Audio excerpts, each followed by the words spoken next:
The challenges we faced putting this film festival together was initially, when we first thought about the festival, was right in the middle of the pandemic, 2020. So we were not even sure if we could pull this off. And here we are, it's 2023, and we're about to showcase a bunch of cool films to you. The program this year is pretty eclectic. There's a little bit for everyone. And there are films from all over the world, national films and local films. We split them up pretty evenly. So if you like comedy, there's quite a few. If you want like experimental films, we also have those. And they're pretty divided pretty equally there. I think you're going to be quite surprised that, even if you don't like experimental films, you might find yourself like, wow, that was pretty cool. My name is Dustin Chitty. I am an actor, director / screenwriter. For my film Sedalia, I did all 3 of those. My short film is about a father and a son in a post-apocalyptic setting with this question between them on whether or not they go to this promised sanctuary called Sedalia. Well, the idea came from just something I wanted to do for my father, who passed away a few years ago. I wanted to do something to honor his memory. It was really how I felt as even at the age I was when I was 22 when he passed. And so it was definitely just more of a cathartic release and wanting to do something for my father. So my name is Anne Alsop. I am the writer and director of That Time of the Month.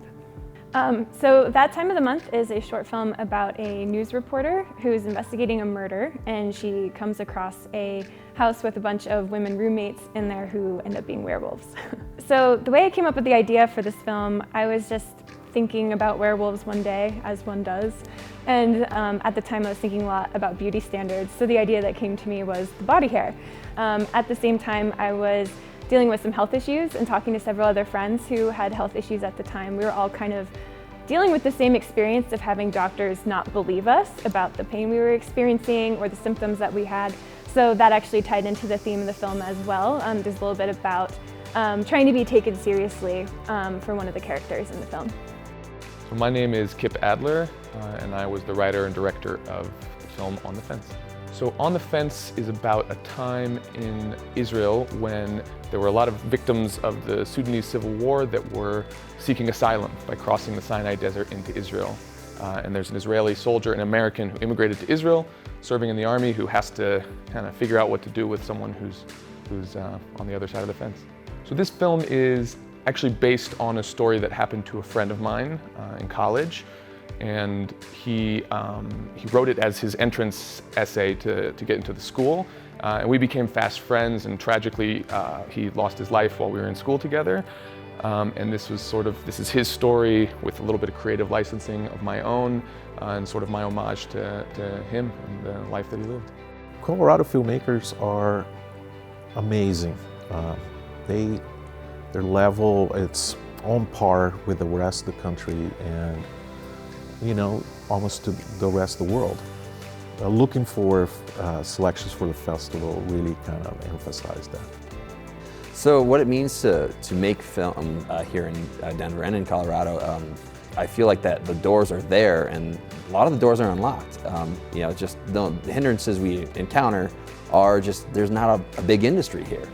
And so, I would like to see that expand more. If I could describe the film community in Denver that I've had the opportunity to encounter, I would just say eager, and the best kind of eager. Like, there's a lot of really talented people here, and if you're able to provide an opportunity to be a part of a cool project, I'm working on a number of independent projects now. People they're excited about it, and then they bring their incredible talent to the project. This is an industry that can really help a lot of workers here, as well as just bring in revenue for the state.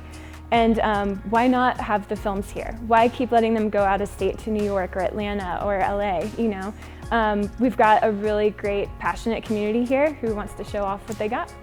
Showcases like this for filmmakers mean they get to show their films to audiences. Well, the difference here for us is that we wanted the local filmmakers to feel included. Like, hey, here's my film with my national or international counterpart. So I think that's, instead of showing just local films or international films, I wanted to mix them all together, like they're one big family. You know that amazing magical feeling you get when you go to the movie theater? You can have that, but 16 times over in one night. Get to see a whole bunch of incredible short films at one screening, and then you also get to support local filmmakers and connect with a really cool community here in Colorado. Stay elevated by subscribing to the city's YouTube page and stay tuned to our social media channels for more content. Don't miss our new episodes of Elevating Denver, premiering each month. Thanks for watching, Denver.